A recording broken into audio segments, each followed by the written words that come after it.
Channel में आप सभी का स्वागत है। आज प्रकाश, प्रेम और जीवन बिंदु पर विचार करेंगे।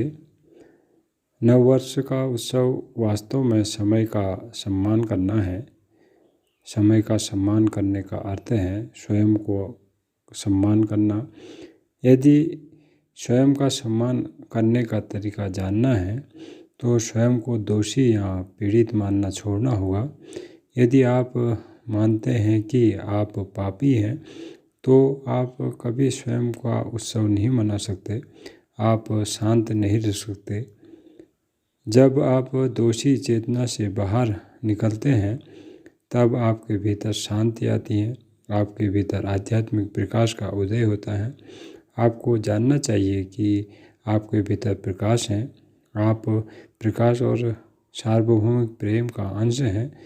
यह तभी हो सकता है जब हम दोषी चेतनाओं से अछूते हों। वहीं यदि आपको लगता है कि आप पीड़ित हैं तो आप सत्य अभिव्यक्त नहीं कर सकते, आप दिव्यता व्यक्त नहीं कर सकते। हमारे जीवन का उद्देश्य प्रकाश, प्रेम और जीवन को पूर्ण रूप से व्यक्त करना है। पूर्णतः अभिव्यक्त जीवन ही उत्सव है। नया वर्ष यही उत्सव है। समय आपके शरीर को परिवर्तित करता है, लेकिन आपके भीतर भी समय को परिवर्तित करने की क्षमता है। आप किसी भी समय को बेहतर बना सकते हैं। कुछ लोग अच्छा समय आने की प्रतीक्षा करते हैं तो कुछ लोग हर समय को अच्छा समय बना लेते हैं।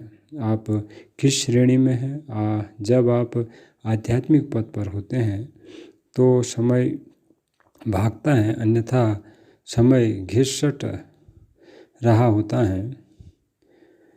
जब आपके मन की स्थिति सही नहीं है तो यह एक बाधा है। तो आइए हम संकल्प लें कि आने वाले वर्ष में प्रत्येक क्षण का उपयोग समाज और पर्यावरण पर सकारात्मक प्रभाव डालने के लिए करेंगे। अपने जीवन के साथ घटित होने की प्रतीक्षा न करें।